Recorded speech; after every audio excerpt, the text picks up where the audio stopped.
In this segment, we'll be doing the topic fundamental rights.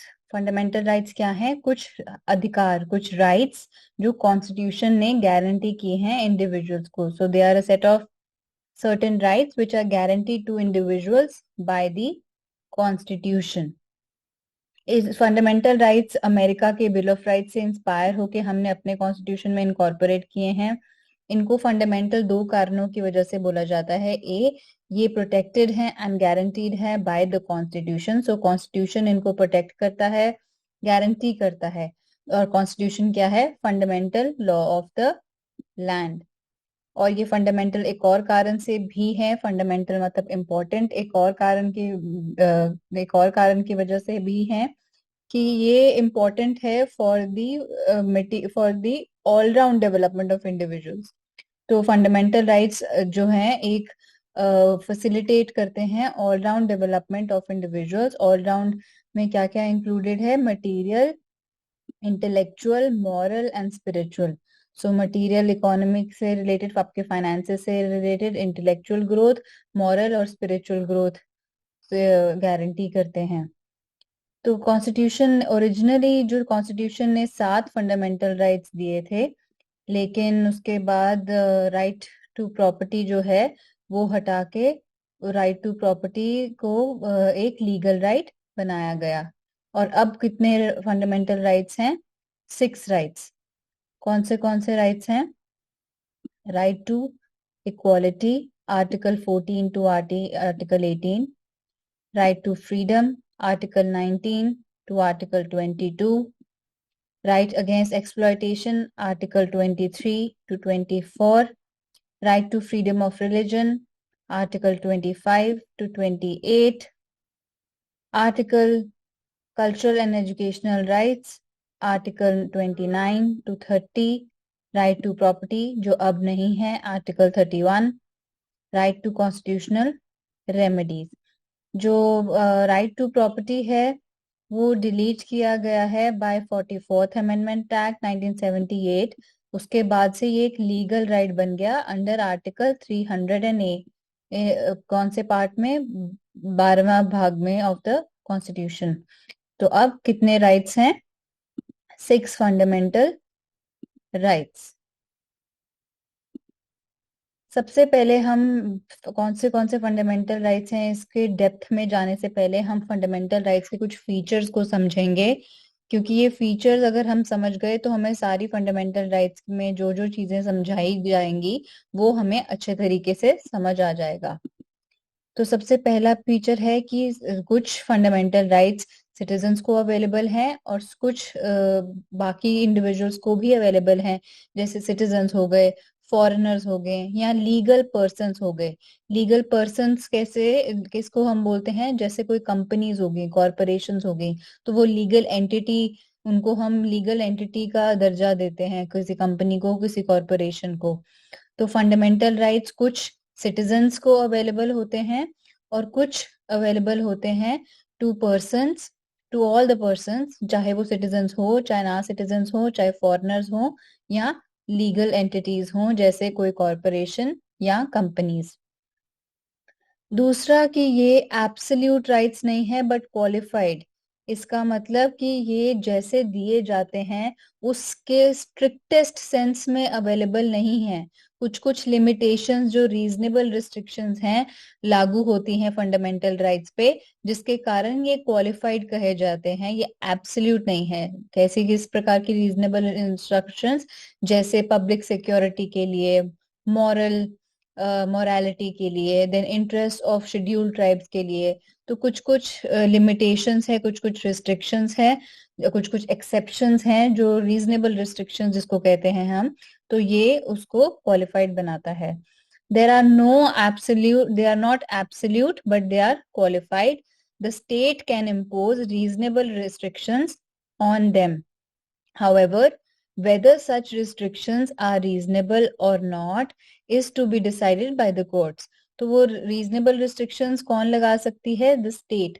State लगा सकती है reasonable restrictions on the exercise of fundamental rights, लेकिन वो reasonable है या नहीं रिस्ट्रिक्शंस, उसको कौन एग्जामिन करेगा? Courts. Thus, they strike a balance between the rights of the individuals and those of the society as a whole, between individual liberty and social control. तो ये जो restrictions देती हैं, तो restrictions क्या करता है? एक balancing रोल प्ले करता है इंडिविजुअल के राइट्स में और सोसाइटी के इंटरेस्ट में. तो एक तरफ इंडिविजुअल का राइट है, दूसरी तरफ सोसाइटी का इंटरेस्ट. तो ये जो रिस्ट्रिक्शंस हैं, ये सोसाइटी के इंटरेस्ट को इंडिविजुअल के इंटरेस्ट से बैलेंस करते हैं. All of them are available against the arbitrary action of the state. However, some of them are available against the action of private individuals also. तो सभी जो इतने भी हम फंडामेंटल राइट्स पढ़ेंगे वो सभी आर्बिट्ररी, मतलब सरकार अपनी मर्जी से कुछ ना कर पाए, वो सरकार का arbitrary action of the state से हमको प्रोटेक्ट करते हैं. बट कुछ कुछ फंडामेंटल राइट्स ऐसे भी हैं जो हमें किसी दूसरे इंसान के, प्राइवेट इंडिविजुअल्स के की एक्शन से भी हमको प्रोटेक्ट करते हैं. जैसे राइट अगेंस्ट अनटचेबिलिटी. तो अबॉलिशन ऑफ अनटचेबिलिटी ऐसा एक राइट है जो कि हमें सरकार तो नेचुरली अब अनटचेबिलिटी में बिलीव प्रैक्टिस नहीं करती, बट हमें प्रोटेक्ट करता है from the other individuals as well.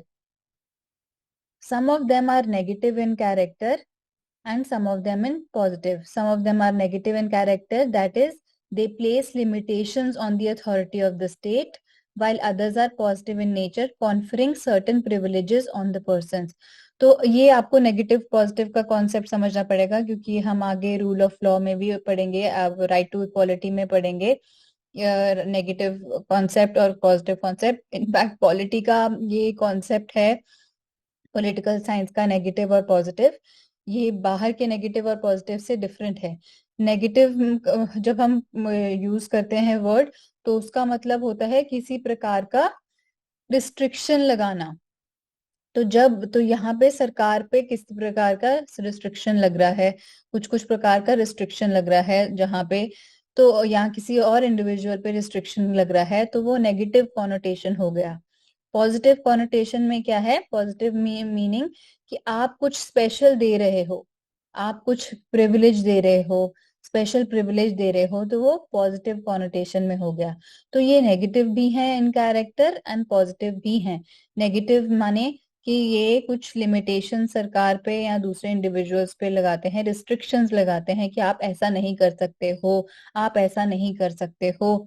ऐसे तो ऐसे रिस्ट्रिक्शंस लगते हैं और कुछ सर्टन प्रिविलेजेस भी दी जाती हैं, जैसे the state shall give, the state shall promote. जहाँ पे पॉजिटिव लैंग्वेज यूज होती है उसको हम पॉजिटिव कहते हैं, और जहाँ पे नेगेटिव वहां पे negatively. They are justiciable, allowing persons to move the courts for their enforcement if and when they are violated. तो ये जस्टिसिएबल का कॉन्सेप्ट हमने प्रियम्बल में पहली बार ही पढ़ा था कि वेदर प्रियम्बल इज जस्टिसिएबल और नॉट. जस्टिसिएबल का मतलब कि अगर वो आपके हक आपसे छीना जाए, तो यहाँ वो इन्फोर्स ना किया जाए, तो क्या आप कोर्ट के पास जा सकते हैं अपनी मांग करने की, इन्फोर्स करें? यस. सो यहाँ के केस में जस्टिसिएबल हैं. अगर फंडामेंटल राइट्स वायलेट हों तो हम लोग सुप्रीम कोर्ट जा सकते हैं, हाई कोर्ट जा सकते हैं उसको इन्फोर्स करने के लिए. So they are justiciable, allowing persons to move the courts for their enforcement if and when they are violated. They are defended and guaranteed by the Supreme Court. तो कौन इनको प्रोटेक्ट करता है, कौन गारंटी करता है? Supreme Court. Hence, the aggrieved person can directly go to the Supreme Court, not necessarily by way of appeal against the judgment of the High Courts. तो ये कह रहे हैं कि यहाँ पे जो हमारे फंडामेंटल राइट्स हैं उनको कौन प्रोटेक्ट करते हैं और कौन गारंटी देते हैं उनकी? Supreme court. और सुप्रीम कोर्ट हम डायरेक्टली जा सकते हैं, जरूरी नहीं है कि हम पहले लोअर कोर्ट जाएं, हाई कोर्ट जाएं, फिर हाई कोर्ट से अपील लेके फिर सुप्रीम कोर्ट जाएं. हम डायरेक्टली जा सकते हैं. इनफैक्ट हम आगे देखेंगे कि कैसे आर्टिकल 32 गारंटी, जो कि फंडामेंटल राइट खुद में ही है, एक राइट टू कॉन्स्टिट्यूशनल रेमेडीज, जहां पे हम अपने फंडामेंटल राइट्स इन्फोर्स कर सकते हैं. दे आर नॉट सैक्रोसेंट और परमानेंट, ये परमानेंट नहीं है। पार्लियामेंट इनको रिपील कर सकती है बाय कॉन्स्टिट्यूशनल अमेंडमेंट एक्ट, तो पार्लियामेंट इनको लिमिट कर सकती है या ले सकती है by a constitutional amendment act, लेकिन ऑर्डिनरी एक्ट से नहीं ले सकती।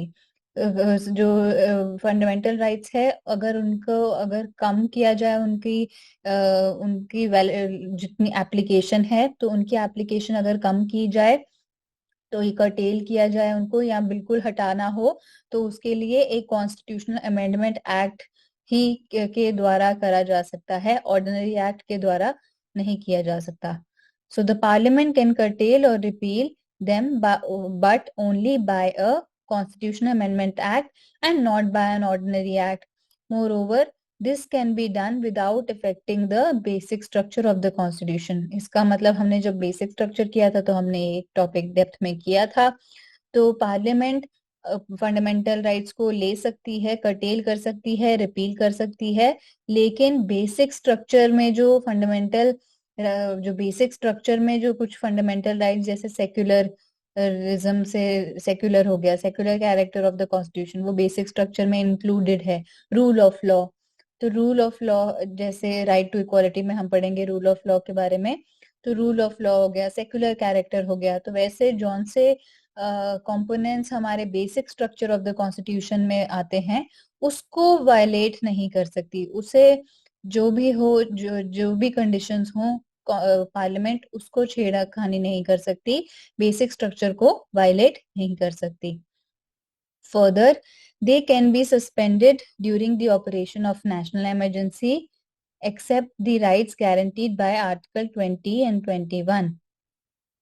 तो नेशनल इमरजेंसी के दौरान इनको सस्पेंड किया जाता है एक्सेप्ट आर्टिकल 20 एंड 21। हम आगे पढ़ेंगे 20 एंड 21 के बारे में, अभी मैं आपको इतना बताऊंगी कि protection in terms of offences and right to personal life and liberty, ये दोनों राइट्स इमरजेंसी के दौरान भी सस्पेंड नहीं होंगे। जब हमने इमरजेंसी किया था तो हमने ये किया था। तो फर्दर जो 6 राइट्स हैं गारंटीड बाय आर्टिकल 19, कि जो आर्टिकल 19 हम आगे पढ़ेंगे, ये जो 6 राइट्स गारंटी करता है आर्टिकल 19, वो सस्पेंड किए जा सकते हैं ऑटोमेटिकली जब एक्सटर्नल इमरजेंसी हो। सिर्फ एक्सटर्नल इमरजेंसी कब होती है? जब किसी वॉर हो या एक्सटर्नल एग्रेशन हो। इंटरनल इमरजेंसी के दौरान, जब कभी इंटरनल इमरजेंसी हो आर्म्ड रिबिलियन के ग्राउंड्स पे, तो इंटरनल इमरजेंसी के दौरान वो नहीं सस्पेंड होंगे, एक्सटर्नल इमरजेंसी के दौरान ही सस्पेंड होंगे। आगे हम 2 कॉन्सेप्ट समझेंगे। एक कॉन्सेप्ट है स्टेट का और एक कॉन्सेप्ट है लॉ का। इन दोनों कॉन्सेप्ट को जब फंडामेंटल राइट्स करने से पहले हमें समझना बहुत जरूरी है।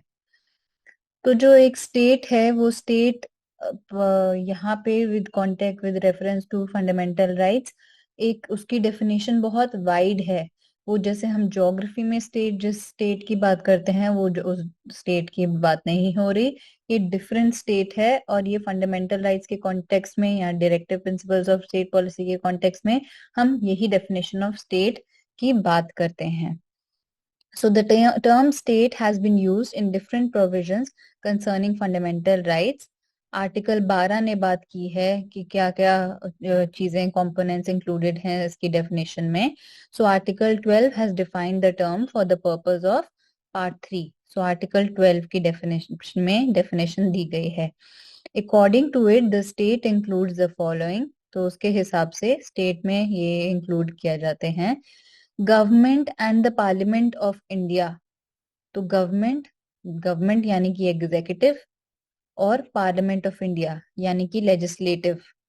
So government of and parliament of India, that is the executive and legislative organs of the union government, आपकी सेंट्रल गवर्नमेंट की कैबिनेट, और जो council of ministers headed by the prime minister and the president, and the parliament that is both executive and legislative organs of the state.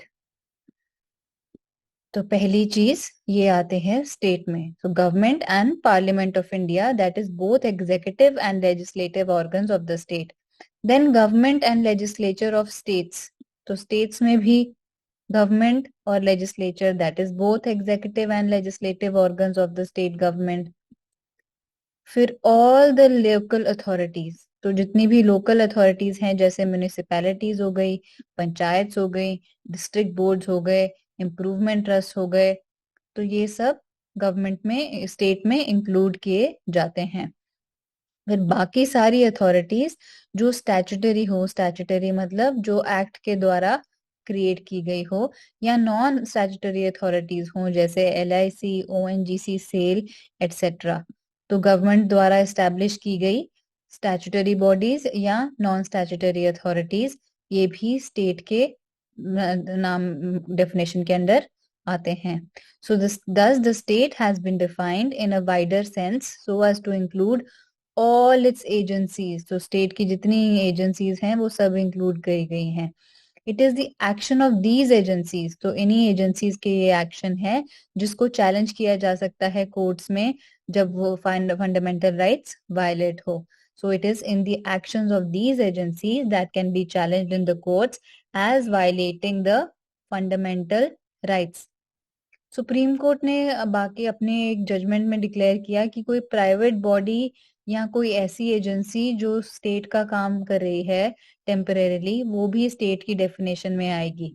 So according to the supreme court, even a private body और an agency working as an instrument of the state falls within the meaning of state under article 12।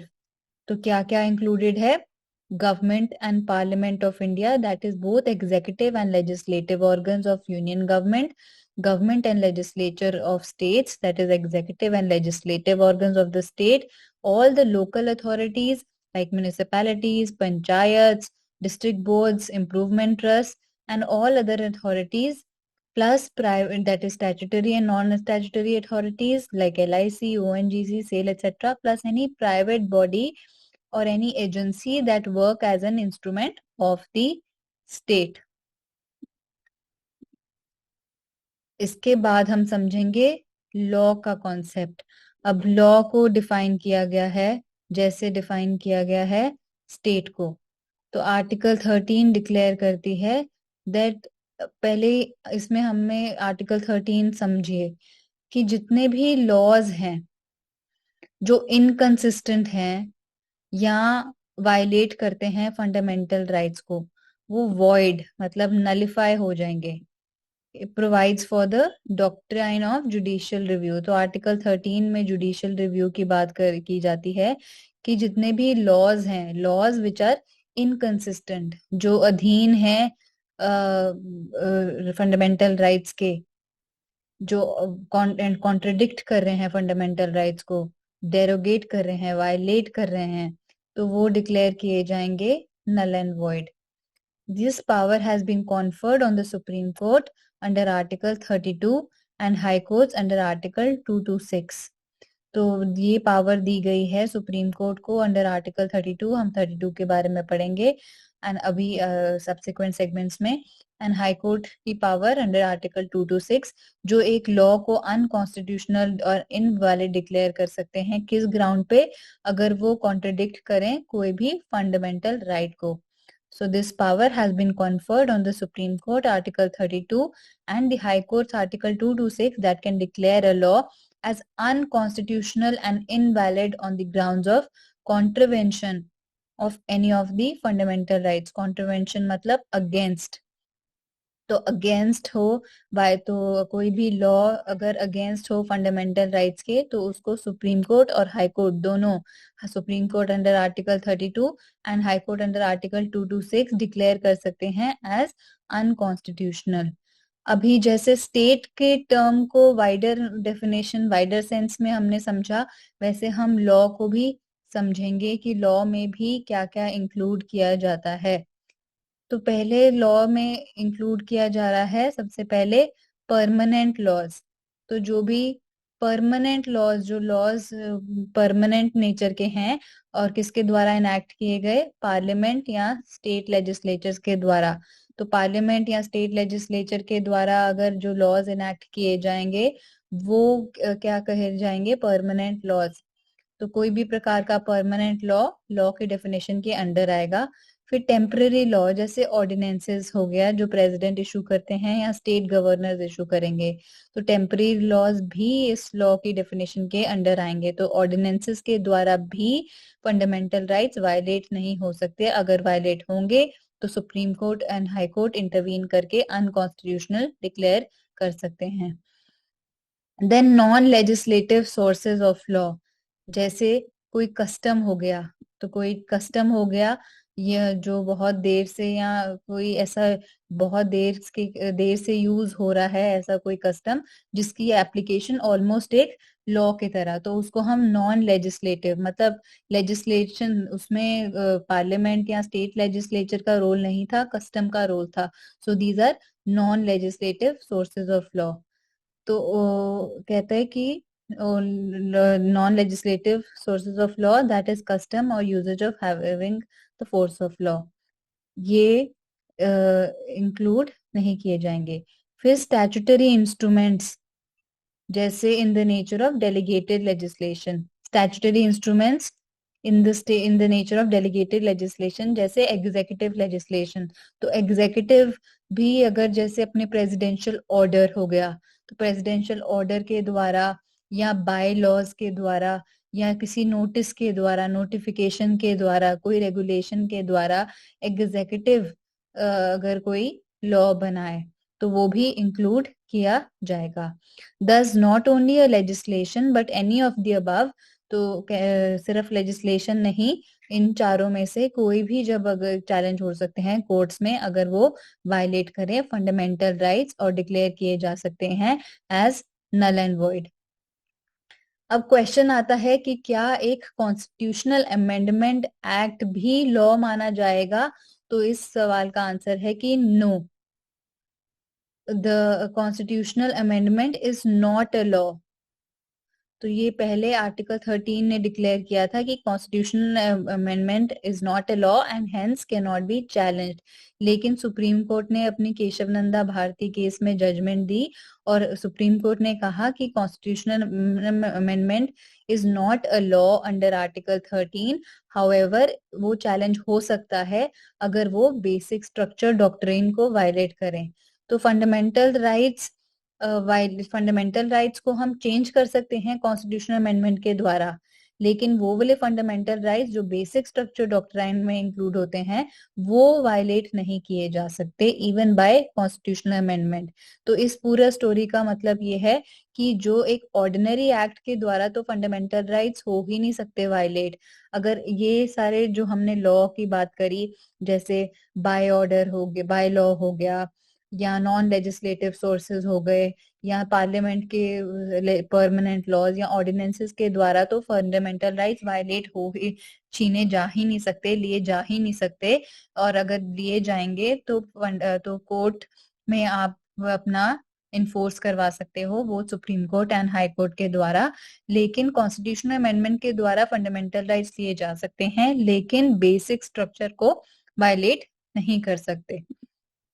Basic structure का topic हमने बहुत depth में किया है, तो जिनको basic structure का डॉक्ट्रिन का स्किप की है जिन्होंने वीडियो, वो जाके दोबारा से एक बारी देखें, या जो भूल गए हैं वो दोबारा से एक बारी देखें। अब एक बारी हम डिस्कस करेंगे सभी राइट्स, कौन कौन से राइट्स आएंगे, फिर हम दोबारा इन सब राइट्स में जाके एक एक राइट को डेप्थ में समझेंगे।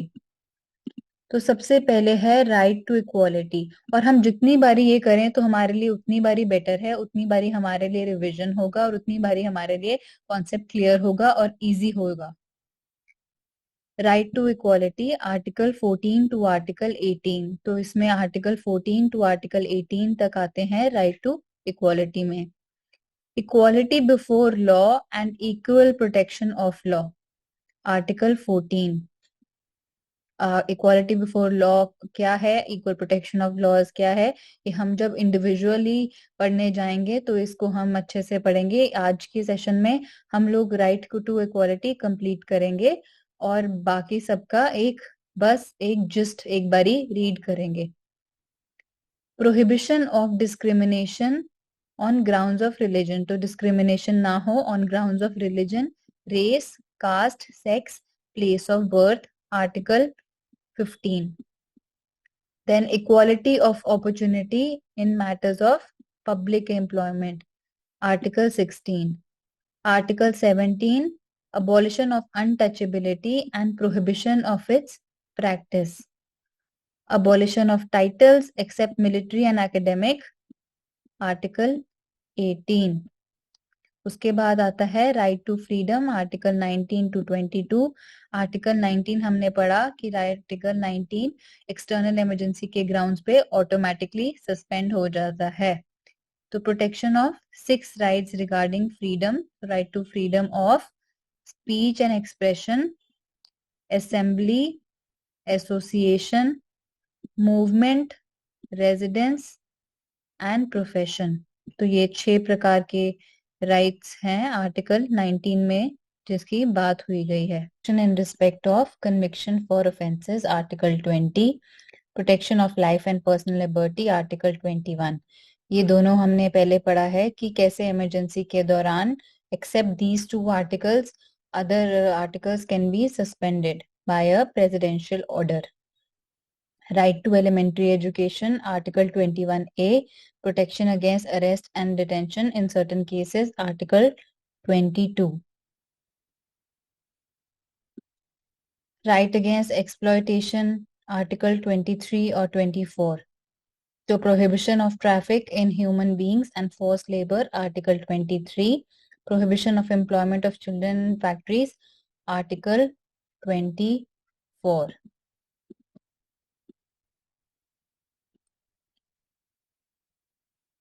आगे हम करेंगे right to freedom of religion, article 25 to 28, जिसमें आता है freedom of conscience, free profession, practice, propagation of religion, article 25. Freedom to manage religious affairs, article 26.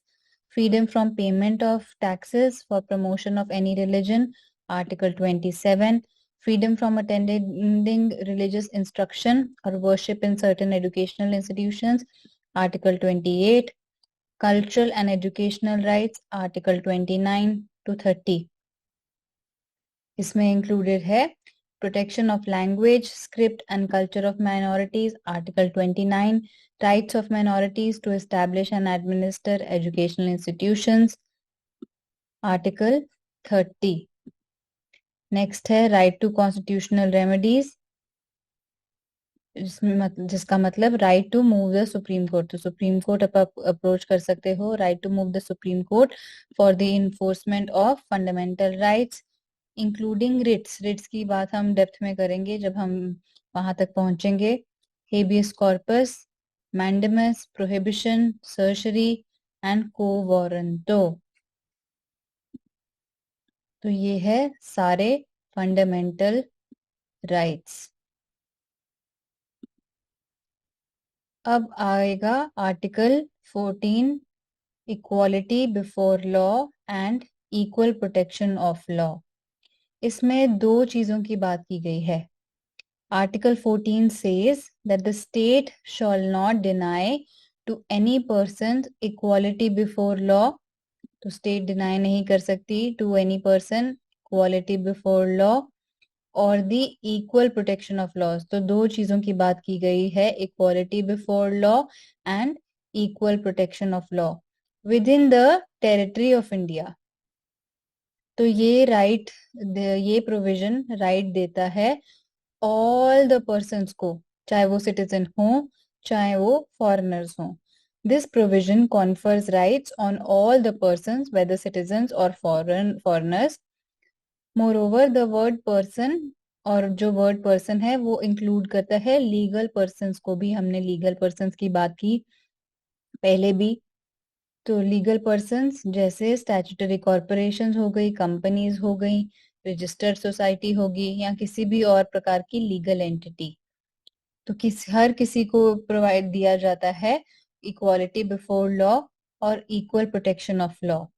जो कॉन्सेप्ट है इक्वालिटी बिफोर लॉ, इसको ये ब्रिटिश ओरिजिन का है, और जो कॉन्सेप्ट है इक्वल प्रोटेक्शन ऑफ लॉ ये अमेरिकन ओरिजिन का है.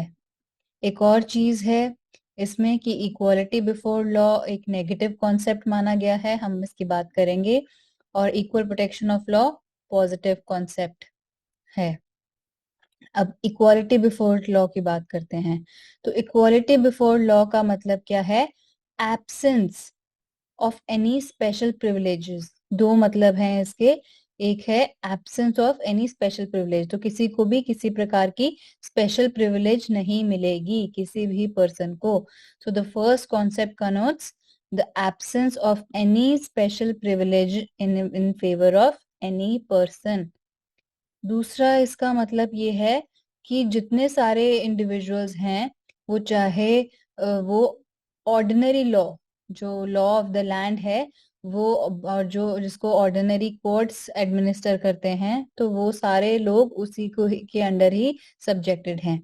It means the equal subjection of all persons to the ordinary law of the land administered by ordinary law courts. तो सेम लॉ, जो ऑर्डिनरी लॉ है, वो सब पे लागू होता है, सारे लोगों पे। सेम लॉ ही ऑर्डिनरी कोर्ट्स हैं, जो हमारे सुप्रीम कोर्ट हैं, हाई कोर्ट हैं, वो उसको इन्फोर्स करते हैं, उसको देखते हैं कि वो लागू हो रहा है कि नहीं हो रहा है। तीसरा इसका मतलब है कॉन्सेप्ट का कि नो पर्सन, चाहे वो अमीर हो, गरीब हो, हाई और लो हो, is above the law. So everybody is under the law. They are not above the law. They are subject to the ordinary law and administered by the ordinary courts. और पहला कॉन्सेप्ट था absence of any special privilege. So absence of special privilege, किसी भी प्रकार की special privilege नहीं दी जाएगी। जो दूसरा कॉन्सेप्ट है इक्वल प्रोटेक्शन ऑफ लॉज, उसका मतलब क्या है? Equality of treatment under equal circumstances. Equality of treatment under equal circumstance मतलब अगर आपके सर्कमस्टांस इक्वल हैं, आपके सर्कमस्टांस, आपकी कंडीशंस जो हैं वो सेम हैं, तो आप इक्वालिटी के इक्वालिटी प्रैक्टिस होगी। सो equality of treatment under equal circumstance both in the privileges conferred, तो वो प्रिविलेजेस कॉन्फर्ड में भी equality of treatment under equal circumstance होना बहुत जरूरी है। एंड लायबिलिटीज इम्पोज, इसका एग्जांपल जैसे इक्वालिटी, जैसे विमेन, सो सर्कमस्टांस या यहाँ बैकवर्ड कास्ट, सो बैकवर्ड कास्ट की सर्कमस्टांस सिमिलर, तो इक्वालिटी ऑफ ट्रीटमेंट, तो उनको उनके अंदर कोई डिस्क्रिमिनेशन नहीं होगा। लेकिन रिजर्वेशन की यहाँ पे बात नहीं की जा रही है, रिजर्वेशन के सब्सिक्वेंट आर्टिकल्स में बात की जाएगी, बट यहाँ पे समझने के लिए ये कॉन्सेप्ट जरूरी है कि कैसे equality of treatment under equal circumstances.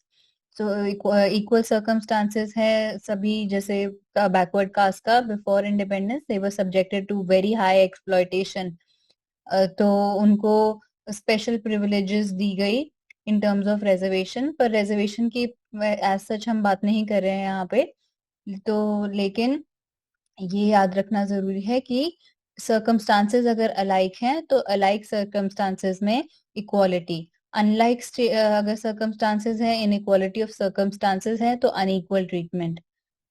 The similar application of the same laws to all the persons who are similarly situated, तो similarly situated जो individuals हैं उन पे similar application of law. The like should be treated alike without any discrimination. So like should be treated alike without any discrimination. Within जो लोग within एक segment है जो इक्वल जिनका सर्कमस्टांसेस सेम है, उनमें आपस में डिस्क्रिमिनेशन नहीं हो सकती। Thus, the former is a negative concept, while the latter is a positive concept. However, both of them aim at establishing equality of legal status, opportunity, and justice. तो ये पहला मैंने आपको बताया कि कैसे पहला नेगेटिव कॉन्सेप्ट है और दूसरा जो है वो पॉजिटिव कॉन्सेप्ट है, लेकिन दोनों का एम एक ही है कि हम इक्वालिटी हो। Equality of what? Equality of status, equality of opportunity, equality of justice. कुछ कुछ एक्सेप्शंस हैं टू इक्वालिटी। एक्सेप्शंस हम देखेंगे कि कैसे सभी फंडामेंटल राइट्स में कुछ कुछ एक्सेप्शंस हैं। तो उससे पहले हम ये कॉन्सेप्ट को भी याद करेंगे कि रूल ऑफ लॉ जो है वो बेसिक स्ट्रक्चर में आता है। तो कॉन्स्टिट्यूशन, अगर कुछ अमेंडमेंट्स हों, कुछ थ्रू कॉन्स्टिट्यूशनल अमेंडमेंट अगर फंडामेंटल राइट वायलेट हो आर्टिकल 14, तो ये जो है बिल्कुल नलिफाई नहीं करा जा सकता, बिल्कुल कॉन्स्टिट्यूशन से निकाला नहीं जा सकता। क्यों? क्योंकि ये कॉन्स्टिट्यूशन का भाग है, जो बेसिक स्ट्रक्चर अंडरलाइंग थ्योरी है बेसिक स्ट्रक्चर की, उसका इम्पोर्टेंट पार्ट है। और ये जुडिशरी ने प्रोनाउंस किया था in one of the judgment. So rule of law is a part of the basic structure of the constitution, therefore it can not be completely removed from the constitution by way of constitutional amendment act. Coming back to the exceptions, जैसे exceptions हर एक fundamental rights में हैं, और यहाँ पे भी हम कुछ एक्सेप्शंस पढ़ेंगे। कौन से एक्सेप्शंस है? प्रेसिडेंट की post and governor of states. तो president and governor of state, इनके पास कुछ इम्यूनिटीज हैं आज जिनको दी गई हैं आर्टिकल 361 के द्वारा। क्या क्या इम्यूनिटी है? They are not answerable to any court for the exercise and the performance of the powers and the duties of the office. तो वो किसी भी कोर्ट को आंसरेबल नहीं है अगर वो अपनी ड्यूटीज और अपनी पावर्स एक्सरसाइज कर रहे हैं।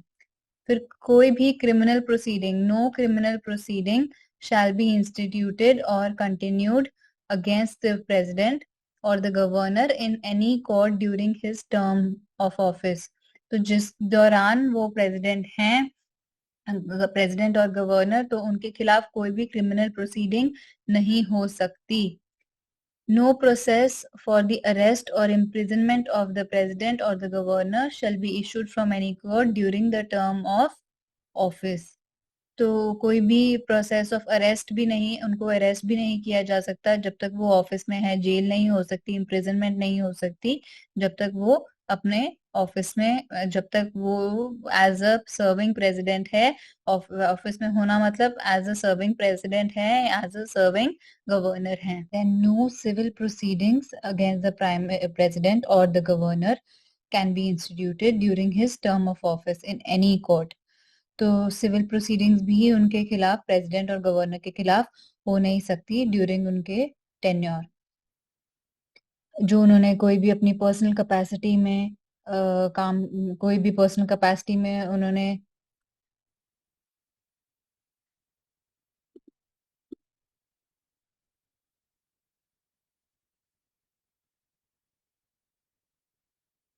further, no civil proceedings against the president or the governor can be instituted during his term of office in any court in respect of any act done by him in his personal capacity until the expiration of 2 months after notice has been delivered to him. तो वो civil proceedings भी उनके खिलाफ नहीं हो सकती। कब तक नहीं हो सकती? जब तक उनका एक्सपायरी, जो उनका टेन्योर है वो खत्म नहीं हो जाता, और उसके भी 2 मंथ्स के नोटिस के बाद सिविल प्रोसीडिंग्स उनके अगेंस्ट इशू हो सकती है। No person shall be liable to any civil or criminal proceedings in any court in respect of the publication in newspaper or by radio or television of a substantially true report of any proceedings of either of the houses of the parliament or either of the houses of the state legislature.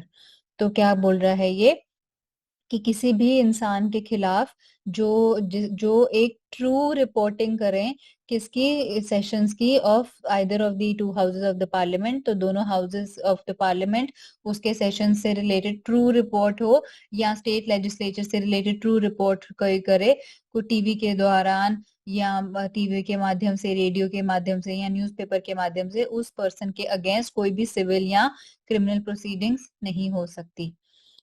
फिर no member of parliament shall be liable to any proceedings in any court in respect of anything said or any vote given by him in parliament or any committee.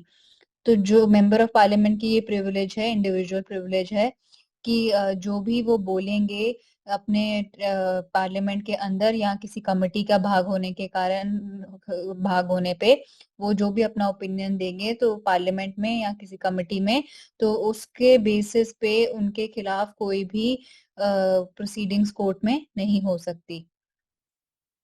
No member of the legislature of a state shall be liable same चीज बोल रहे हैं कि जो state legislature के भी कोई member के खिलाफ किसी भी कोर्ट में प्रोसीडिंग्स नहीं हो सकती, किस बेसिस पे कि उन्होंने पार्लियामेंट में कोई वोट दिया है, या पार्लियामेंट सॉरी स्टेट लेजिस्लेचर में उन्होंने कोई वोट दिया है, या किसी कमिटी में उन्होंने कुछ बोला है, या स्टेट लेजिस्लेचर में, स्टेट लेजिस्लेटिव असेंबली में उन्होंने कुछ बोला है।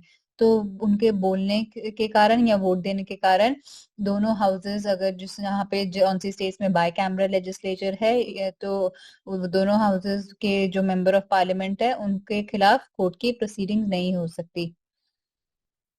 फर्दर आर्टिकल 31C है जो एक्सेप्शन है आर्टिकल 14 को के लिए, 14 के वहां पे एक्सेप्शन है। वो क्या बोलता है? It provide the laws made by the state for implementing the directive principles contained in article in contained in clause B and clause C of article 39 cannot be challenged. सो वो आर्टिकल 31C एक exception है। वो कह रहा है कि अगर state कोई ऐसा लॉ बनाए किसको इम्प्लीमेंट करने के लिए, directive principles of state policy को इम्प्लीमेंट करने के लिए, खासकर कौन से directive principles of state policy, article 39 के क्लॉज ए और क्लॉज सी। तो क्लॉज बी और क्लॉज सी, क्लॉज बी और क्लॉज सी क्या है, किससे रिलेटेड है? Prevention of concentration of wealth in a few hands. तो कि इसको लागू करने के लिए अगर स्टेट कोई लॉ बनाए तो वो इस बेसिस पे चैलेंज नहीं की जा सकती कोर्ट में कि राइट टू इक्वालिटी वायलेट होता है। The Supreme Court held that where Article 31C comes, Article 14 goes out. तो जहाँ पे Article 31C जो कि Article 39B के 39 के क्लॉज बी और सी को इम्प्लीमेंट करने की बात आती है, जब हम directive principles of state policy पढ़ेंगे तब हम अच्छे से करेंगे। फंडामेंटल राइट्स के एंड भाग में भी हम ये अच्छे से करेंगे, बट ज्यादा अच्छे से हम करेंगे directive principles of state policy में। तो जब ये दो directive principles of state policy है, prevention of concentration of wealth in a few hand and equitable distribution of resources for the common good, ये दोनों directive principles of state policy को implement करने के लिए अगर स्टेट कोई लॉ बनाती है तो वो उस ग्राउंड पे चैलेंज नहीं की जा सकती कि वो आर्टिकल 14 राइट टू इक्वालिटी को वायलेट करती है। सुप्रीम कोर्ट ने ये भी दर्शाया है कि जहां पे आर्टिकल 31C की बात आती है, so when article 31C comes in, article 14 goes out. The foreign sovereigns, that is foreign rulers, ambassadors and diplomats enjoy immunity from criminal civil proceedings, क्योंकि वो अपनी कंट्री के law, they are governed by the law of their land, तो इसीलिए उनके खिलाफ कोई भी सिविल या क्रिमिनल प्रोसीडिंग नहीं हो सकती। यूएनओ एंड उसके एजेंसीज के भी जो इंडिविजुअल्स हैं उनको डिप्लोमेटिक इम्यूनिटी मिलती है। आई होप ये सारा जो एक्सेप्शंस हैं वो क्लियर हैं। फर्दर हम करेंगे prohibition of discrimination on certain grounds. तो discrimination on certain grounds is completely prohibited. Article 15 provides that state shall not discriminate against any citizen. The state shall not discriminate. तो state discriminate नहीं करेगी, भेदभाव नहीं करेगी against any citizen।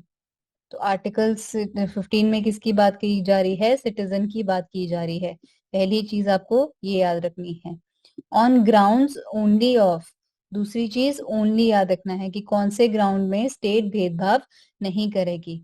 On the grounds only of religion, race, caste, sex और place of birth. The two critical words in this provision are discrimination and only. The word discrimination means to make an adverse distinction with regard to. तो वो discrimination का मतलब क्या है? भेदभाव करना negatively, negative भेदभाव। So make an adverse distinction with regard to distinguish unfavorably from others. And the use of word only connotes discrimination on other grounds is not prohibited. And only का मतलब ये मतलब है कि सिर्फ इन्हीं ग्राउंड्स पे डिस्क्रिमिनेट नहीं हो सकते और कोई ग्राउंड्स पे डिस्क्रिमिनेट कर सकती है स्टेट, और ये सिटीजन्स को ही मिलता है। The second provision of Article 15 says that no citizen shall be subjected to any disability, liability, restriction or condition on the grounds only of religion, race, caste, sex और place of birth with regard to. अब दो चीजों की बात की जाती है इसके सेकेंड प्रोविजन में कि डिस्क्रिमिनेशन किस रिलेशन में, किस किस बेसिस पे डिस्क्रिमिनेट नहीं करेंगे, किसके रिलेशन में डिस्क्रिमिनेशन नहीं होगा। तो इसमें दो चीजों की बात की जाती है।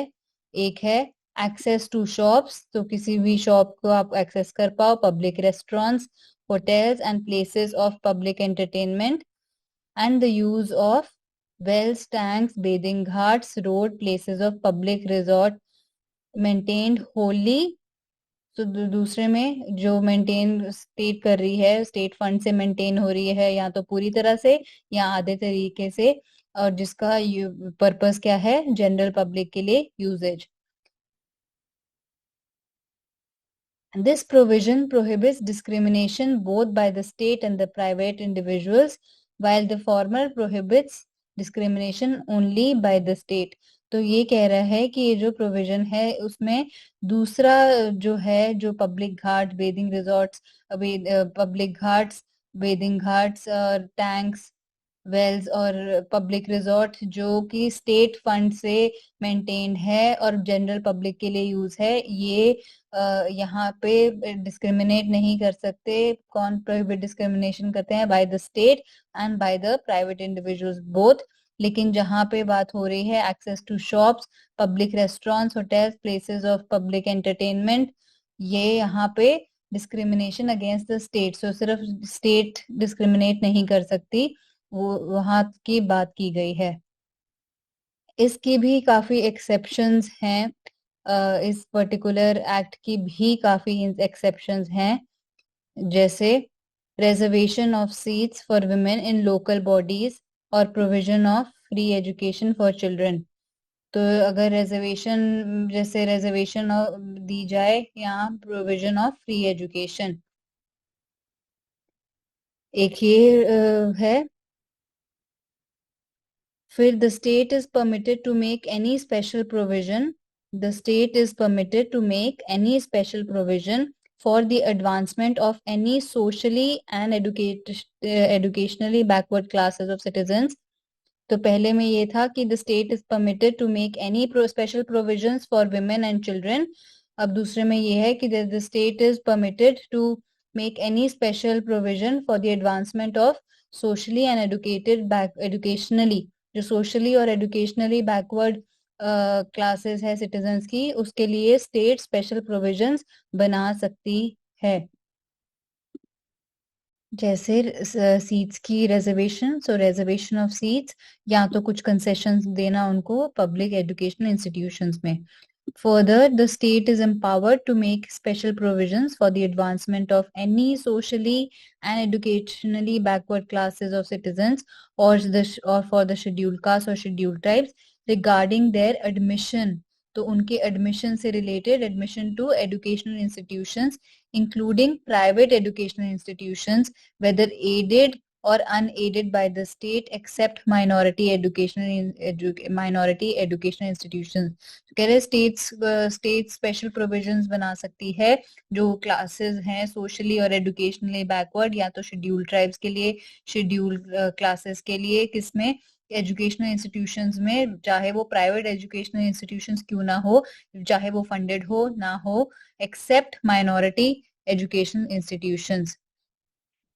Further, the state is empowered to make any special provisions for the advancement of any economically weaker sections of the citizens। तो economically weaker sections के लिए भी state provisions बना सकती है। The state is allowed to make a provisions for the reservation of up to 10% of seats। तो 10% of seats तक state reserve कर सकती है for economically weaker sections। For such seats in admission to educational institutions, including private educational institutions, whether aided or unaided by the state, except minority educational institutions। तो minority educational institutions को छोड़ के, चाहे वो private institutions क्यों ना हो, aided हो, unaided हो, उसमें सरकार 10% तक का reservation दे सकती है जो educationally backward citizens हैं, economically weaker sections हैं, उनके लिए। This reservation of up to 10% would be in addition to the existing reservations. For this purpose, the economically weaker sections would be notified by the state from time to time on the basis of family income and other indicators. तो ये time to time state check करेगी लोगों का economically weaker sections को determine करने के लिए on the basis of the family income पे, और अदर जो बाकी इंडिकेटर स्टेट बनाएगी.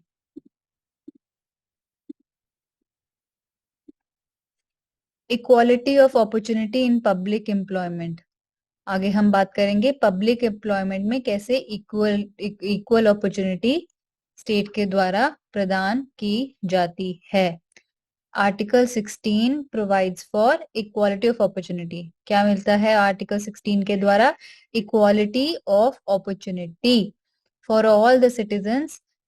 ये भी सिटीजन्स के लिए है. सो पब्लिक एम्प्लॉयमेंट वाला आर्टिकल 16 भी सिर्फ सिटीजन्स की बात हो रही है यहाँ पे. आर्टिकल 14 सिटीजन्स और नॉन सिटीजन्स दोनों को दिया जा रहा था. आर्टिकल 15 सिर्फ सिटीजन्स को और आर्टिकल 16 भी सिर्फ सिटीजन्स को. Citizens in matters of employment or appointment to any office under the state. Equality of opportunity. तो सभी सिटीजन्स को अपॉर्चुनिटी इक्वली मिलेगी किस चीज में? एम्प्लॉयमेंट या appointment to any office under the state. तो ये जो भी पब्लिक एम्प्लॉयमेंट है, गवर्नमेंट के द्वारा जितनी भी एम्प्लॉयमेंट है, वो वहां पे डिस्क्रिमिनेट नहीं होगा, इक्वालिटी ऑफ अपॉर्चुनिटी होगी. No citizen can be discriminated against और बी इनएलिजिबल. तो किसी भी सिटीजन का डिस्क्रिमिनेशन नहीं किया जाएगा या इनको इनएलिजिबल नहीं किया जाएगा फॉर एनी एम्प्लॉयमेंट और office under the state on the grounds of only. तो ग्राउंड्स फिर से यहाँ पे मेंशन्ड है only. Religion, race, caste, sex, descent, place of birth और रेजिडेंस. प्लेस ऑफ बर्थ और रेजिडेंस के बेसिस पे भी, डिसेंट के बेसिस पे भी स्टेट डिस्क्रिमिनेट नहीं कर सकती when giving opportunity with respect to public employment. लेकिन इस रूल के भी एक्सेप्शंस हैं. एक्सेप्शंस क्या है? पार्लियामेंट प्रिस्क्राइब कर सकती है रेजिडेंस एज अ कंडीशन. तो पार्लियामेंट कर सकती है कुछ कैटेगरी ऑफ एम्प्लॉयमेंट के लिए स्टेट में या यूनियन टेरिटरी में या लोकल अथॉरिटी में. तो ये जानना जरूरी है, पार्लियामेंट कर सकती है. Parliament can prescribe residence as a condition for certain employment or appointment in state or union territory or local authority or other authority. As the Public Employment Act of 1957 expired in 1974, there is no such provision for any state except Andhra Pradesh and Telangana. तो आंध्र प्रदेश और तेलंगाना के अलावा किसी भी state में ऐसे residence ऐसा criteria नहीं है. देन स्टेट रिजर्वेशन दे सकती है इन favour of any backward class जिसकी एडिक्वेट रिप्रेजेंटेशन स्टेट सर्विसेज में नहीं है, जो एडिक्वेटली रिप्रेजेंटेड नहीं है. So the state can provide for reservation of appointments or posts in favor of any backward class that is not adequately represented in the state services. मतलब adequate representation का मतलब उनकी कम्युनिटी से लोग नहीं है स्टेट सर्विसेज में, तो ऐसी कम्युनिटी, ऐसी बैकवर्ड क्लास को भी रिजर्वेशन स्टेट दे सकती है.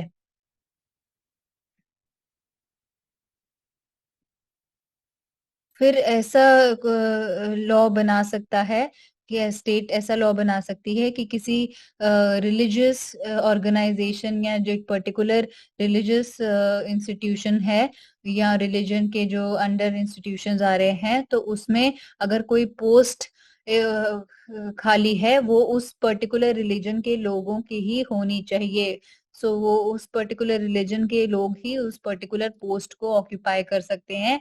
ऐसा लॉ बना सकती है सरकार. A law can provide that the incumbent of an office related to religious or denominational institution or a member of its governing body should belong to that particular religion or denomination. कि वो उसी particular religion और religion को belong करे, ऐसा rule बन सकता है. Further, The state is permitted to make a provision for the reservation of up to 10% of appointments in the posts in favor of any economically weaker sections of citizens. तो फिर public employment में भी पहले हमने पढ़ा कि कैसे educational institutions में 10% का रिजर्वेशन हो सकता है, तो वैसे स्टेट रिजर्वेशन दे सकती है 10% तक का in public employment to economically weaker sections of the citizen. और ये जो रिजर्वेशन होगी एडिशनल रिजर्वेशन होगी इन एडिशन टू जो एग्जिस्टिंग रिजर्वेशन है। For this purpose the economically, again for this purpose repetitive point है कि नोटिफाई किए जाएंगे फ्रॉम टाइम टू टाइम कौन इकोनॉमिकली वीकर सेक्शन में आते हैं, इंक्लूड किए जाते हैं on the basis of the family income and other indicators of economic disadvantage. Then abolition of untouchability. Abolition of untouchability ही एक ऐसा फंडामेंटल राइट है जो कि एब्सोल्यूट तरीके से प्रैक्टिस किया जाता है. There is no exception. So this is practiced, this is an absolute right and there is no exception attached. Article 17 की बात हो रही है, तो आर्टिकल 17 अबॉलिश करता है अनटचेबिलिटी को और किसी भी प्रैक्टिस, अनटचेबिलिटी की प्रैक्टिस से रिलेटेड कोई प्रैक्टिस को अबॉलिश करता है. So Article 17 abolishes untouchability and forbids its practice in any form. The enforcement of disability arising out of untouchability shall be an offence punishable in accordance with the law. तो अगर untouchability के कारण किसी को कोई disability हो, किसी के कारण किसी कोई डिसेबल किया जाए, कोई प्रैक्टिस की जाए और उसके कारण किसी पे नेगेटिव प्रभाव हो, तो वो ऑफेंस माना जाएगा punishable under the law, punishable in accordance with the law. इसको लिए सरकार ने 2 एक्ट लागू किए हैं जिसका नाम चेंज किया गया है 1955 में. पहले था अनटचेबिलिटी ऑफेंसेस एक्ट, फिर उसको चेंज किया और नाम उसका किया protection of civil rights act 1955. इसमें पीनल प्रोविजंस मतलब पनिशमेंट को ज्यादा स्ट्रॉन्ग किया गया. The act defines civil right as any right accruing to a person by reason of the abolition of untouchability by Article 17 of the Constitution. तो ये act उन लोगों को जिनके प्रति अनटचेबिलिटी प्रैक्टिस की गई है उनको कुछ प्रकार के राइट्स देते हैं और वो राइट्स प्रोटेक्ट करती है, ये प्रोटेक्शन ऑफ सिविल राइट्स. और जो प्रैक्टिस करेंगे अनटचेबिलिटी उसको पीनल पनिशमेंट किया जाएगा, स्ट्रिक्ट पनिशमेंट. ये जो टर्म है अनटचेबिलिटी ये डिफाइन नहीं किया गया कॉन्स्टिट्यूशन में, लेकिन मैसूर कोर्ट, हाई कोर्ट ने ये सब्जेक्ट मैटर पे अपना जजमेंट दिया और उन्होंने बोला कि article 17 is not untouchability in its literal और ग्रामेटिकल सेंस. मतलब कि ये जरूरी नहीं है कि जैसे लिटरल सेंस में कि अनटचेबिलिटी मतलब छूना नहीं, ऐसे टच नहीं करना, बट जिस प्रकार से छुआछात इंडिया में प्रैक्टिस किया गया है, तो जिस प्रकार से प्रैक्टिस किया गया है उसी प्रैक्टिस से रिलेटेड, जैसे किसी के हाथ का नहीं खाना, ये वन प्रैक्टिस, या अलग से उनका अलग कम्युनिटी बनाना, या मंदिर में एंटर नहीं करने देना. तो इस प्रकार की जो प्रैक्टिसेस जो हिस्टोरिकली डेवलप है वो सब अनटचेबिलिटी के अंडर आती हैं. It refers to the social disabilities imposed on certain classes of persons by reason of their birth in certain castes. तो social disabilities उन लोगों पे इम्पोज की जाती है, इसका मतलब ये है कि अगर सोशल डिसेबिलिटीज इम्पोज की जाती है उन लोगों पे जिनकी जो लोग किसी कास्ट के बिलोंग करते हैं उसके कारण, उस पर्टिकुलर कास्ट के बिलोंग करने के कारण अगर सोशल डिसेबिलिटीज पे सोशल डिसेबिलिटीज उन पे की जाती है इम्पोस्ट, तो उसे हम ये अनटचेबिलिटी की डेफिनेशन के अंडर ही बोलेंगे. It does not cover social boycott of a few individuals or their exclusion from religious services. तो ये कास्ट बेस्ड है, ये याद रखना है आपको। Caste based distinction, negative distinction, negative social disabilities impose होना, कास्ट बेस्ड। अब ये जो है सुप्रीम कोर्ट ने ये भी डिक्लेयर किया कि right under article 17 is available against private individuals. तो ये जो राइट है ये प्राइवेट इंडिविजुअल्स मतलब आम इंसान के खिलाफ भी अवेलेबल है।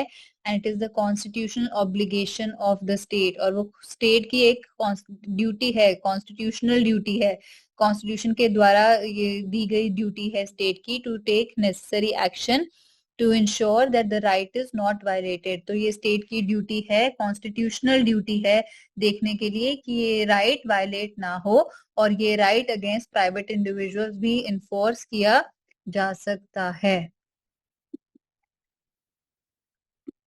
आगे हम पढ़ेंगे अबॉलिशन ऑफ टाइटल्स।